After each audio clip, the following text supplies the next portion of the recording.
It's 8:30 in the morning, and I've just reviewed this, and I'm fairly happy with the way it is, so we're just going to go with it.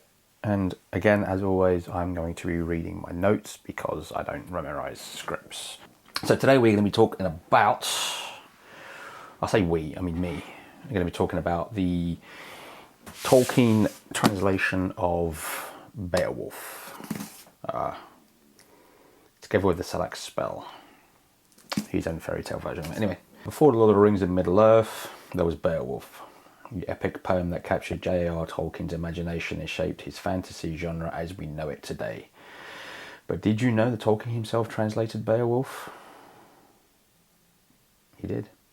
And in 2014, decades after his passing, his version was finally published. Now, it's interesting that it got released in 2014, but he actually did his first translation of the poem in 1926, which kind of feels insane that it's been, 88 years since the original translation to its actual publication. The reason why he never published it before is because he just was never happy with his version of it. And this version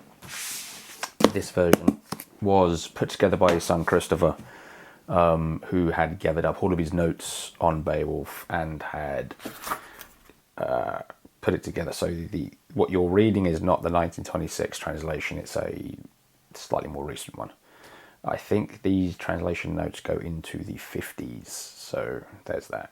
He died in 76, 77, something like that. But yeah, he was never truly happy with the way it was, and so he never published it himself. Like most of his works, he never published them himself. He only published 4 things in his lifetime. Anyway, then we have all the intro nonsense. I don't know why I write this stuff, it's so stupid. Today we're reviewing Tolkien's prose translation of Beowulf, a book that gives us not only a version of his poem, but also incredibly detailed commentary straight from his lecture notes. So the lecture notes I'm talking about, I did a 4-part series on that, which ended on Friday last week. I will link to those videos, or at least the first one down there, so you can track those if you want. Yeah, so this book, as you can see, it's pretty thick. It's actually about 90 pages. So this is the poem. All this is supplementary material. So he's also got the Lay of Beowulf, and he's got the Select spell in there as well, which is another translation and a poem that he wrote, and other stuff. But he's also got a lot of the commentaries which are based on his lecture notes.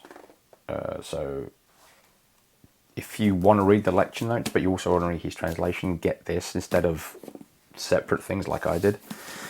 And he did a prose translation, not a verse translation, so it's not poetry, it's more of a story the way it's been written, which is obvious. And of course, the actual poem itself is 3,182 lines, whereas this is only 2,669 lines. However, he has got the entire story within that small frame. I suppose you can do that when you have not got the restriction of a verse translation, because the verse translation needs to keep the meter, it needs to keep the poetic nature of it, which if you read Seamus Heaney's version of it, he does a fantastic job. I actually have it here somewhere. No, I don't. I put it away. Okay, no worries. Tolkien's translation is a prose, not poetry, which I just said, which sets it apart from Seamus Heaney's famous verse translation. Instead of focusing on the poetic flow, Tolkien sticks closely to the structure and the meaning of the Old English, giving it a more archaic, almost biblical feel. He was a devout Catholic, so it would probably be just the way his mind works when he writes this stuff. It's a translation meant to reflect the historical weight of the original text. Okay, I'm not sure in the 1920s how we felt about when it was composed, because I was just reading the opening introduction to Kevin Kiernan's The Beowulf manuscript, and he's of the belief that the poem is more contemporary to when the manuscript was written, which was somewhere between 975 and 1025, circa 1000. So he seems to think that that's when the poem was created, although most other scholars think it was more of a 6th century thing. The next section of my notes, where are we? But the real treasure is here, the commentary. So like I said, it's filled with his commentary notes and some stuff from the lecture as well. Tolkien wasn't just a translator, he was a scholar of Old English, we know this. And his notes dive deep into the historical, linguistic and mythological aspects of Beowulf. He discusses word choices, cultural significance, and even critiques other scholars' interpretations. I hadn't read that part yet, which kind of sounds interesting. It's like taking Beowulf class through Tolkien himself. Okay, well, maybe I'll read all those notes. I've read the lecture, so I didn't feel like I needed to read the notes, but maybe I will just go back and read those notes. Anyway. As a bonus to this book, it also includes the select spell, Tolkien's own fairy tale version of Beowulf. This isn't just a translation, it's a creative imagining of what the legend might have looked like in folk storytelling traditions. Plus, we get 2 poetic retellings of Beowulf called The Lay of Beowulf, where Tolkien flexes his poetic skill. He did delve into that, and a lot of his earlier works were kind of poetry. So, should you read Tolkien's Beowulf? I think that if you are a fan of Tolkien, that shelf kind of like should just explain that to me. And I've got a few of these other things over there and there and there.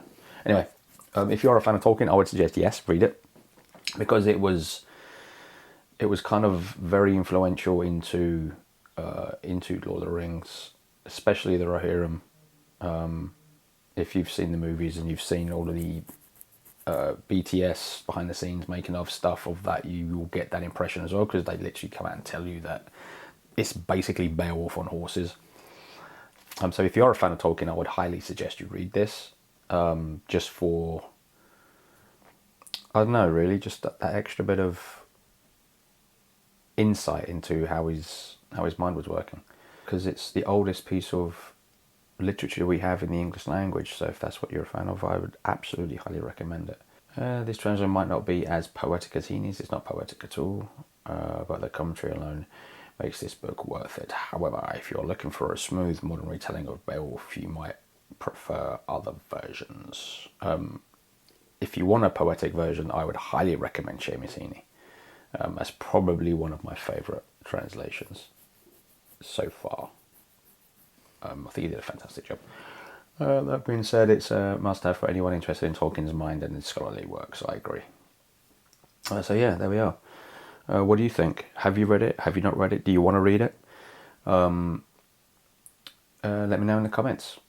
Really, I hope you enjoyed this video. Come back next week for another book review. I have no idea what book it's going to be, given that I will figure that out as this week goes on. Otherwise, yeah. Like and subscribe, leave a comment, and I will see you next week for whatever book review I'm doing next week. So, ciao for now.